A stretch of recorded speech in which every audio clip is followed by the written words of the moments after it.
Hello, good evening and सत श्री अकाल everyone.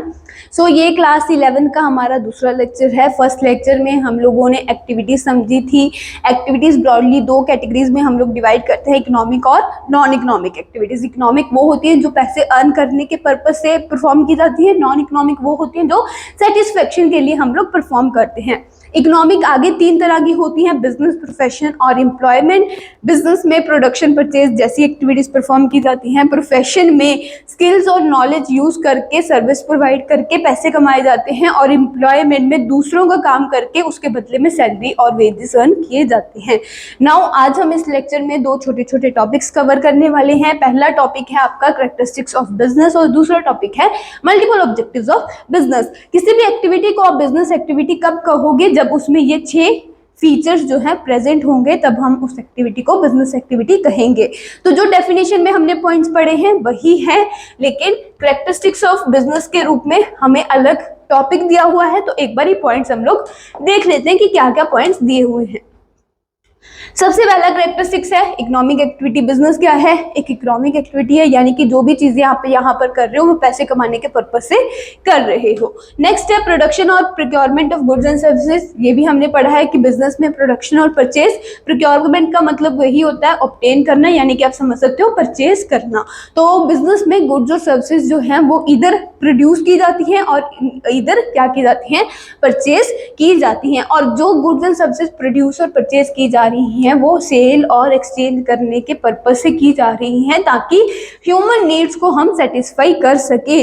Basically जो भी गुड्स आप प्रोड्यूस कर रहे हो, अगर वो सेल्फ कंजम्पशन के लिए प्रोड्यूस की जा रही हैं तो उसे हम बिजनेस एक्टिविटी नहीं कहेंगे। आप घर पे अपने खाने के लिए मोमोज बना रहे हो तो वो आपकी बिजनेस एक्टिविटी नहीं है। अगर आप मोमोज बना रहे हो उन्हें सेल करने के पर्पज से, तो उसे हम क्या कहेंगे? बिजनेस एक्टिविटी कहेंगे। एंड ये जो प्रोडक्शन है, मोमोज बनाना और मोमोज की सेल करना, वो रेगुलर बेसिस पर होनी चाहिए, तभी वो बिजनेस कहलाएगा। अगर ये एक्टिविटी आपकी वन टाइम एक्टिविटी है देन वो बिजनेस नहीं कहलाएगा। एंड ये सारी एक्टिविटीज जो है वो प्रॉफिट अर्न करने के पर्पज से परफॉर्म की जाती हैं, यानी कि परचेज करना, प्रोड्यूस करना, सेल करना रेगुलर बेसिस पे, इनके पीछे हमारा मकसद होता है प्रॉफिट कमाना।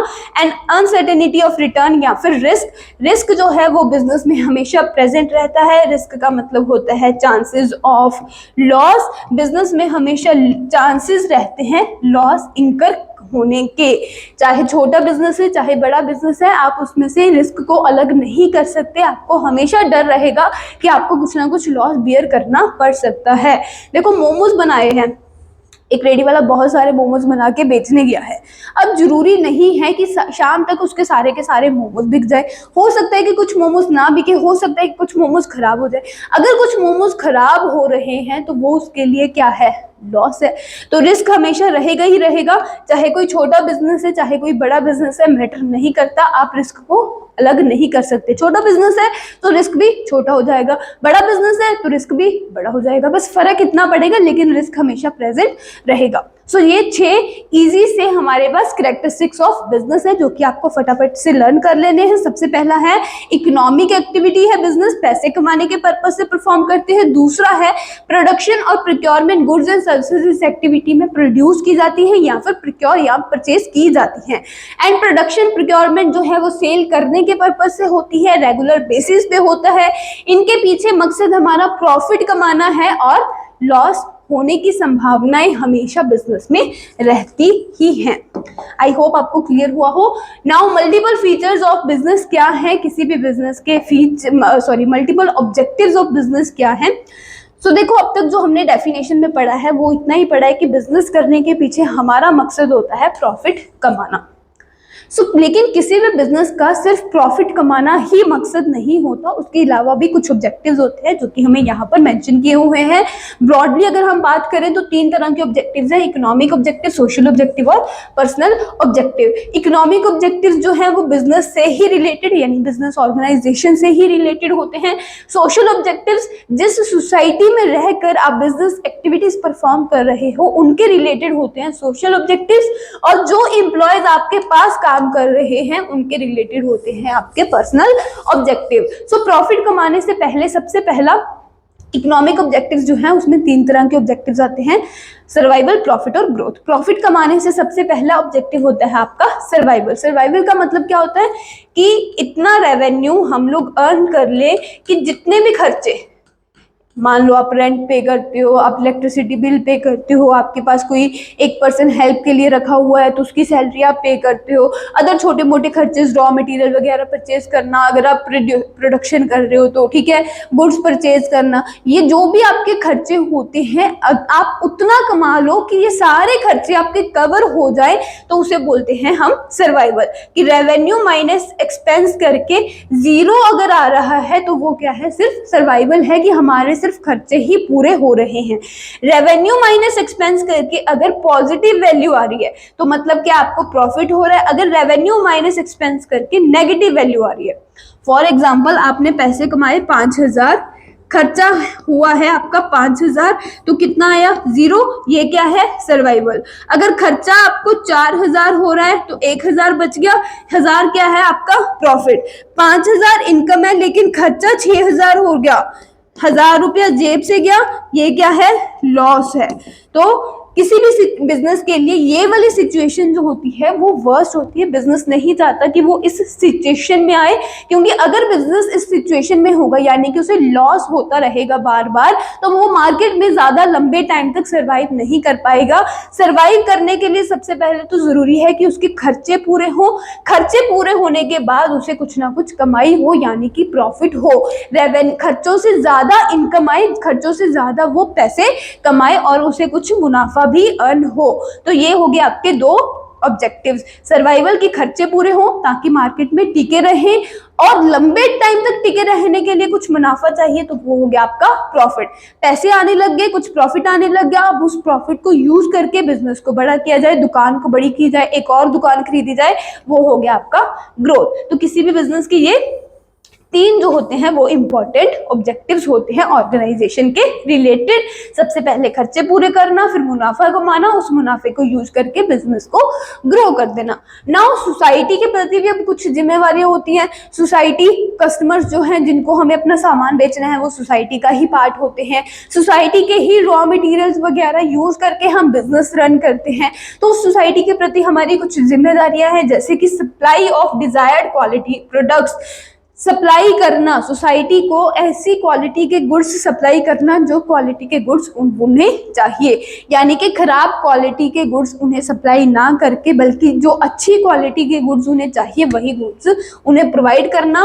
अनफेयर ट्रेड प्रैक्टिसेस को अवॉइड करना। अनफेयर ट्रेड प्रैक्टिसेस जैसे कि कई दुकानदार क्या करते हैं कि MRP से ज़्यादा प्राइस आपसे चार्ज कर लेते हैं, सामान में मिलावट करके दे देते हैं। पहले हम कितना सुनते थे ना कि दाल में कंकर निकले इतने सारे, तो ऐसी सारी चीजें जो होती है जो दुकानदार करते हैं उन्हें हम बोलते हैं अनफेयर ट्रेड प्रैक्टिसेस। और इन चीजों को अवॉइड करना, अपने कस्टमर्स के साथ आपको धक्का नहीं करना है, उनके साथ फेयर डीलिंग करनी है, अनफेयर डीलिंग नहीं करनी। ये भी आपका सोशल ऑब्जेक्टिव है।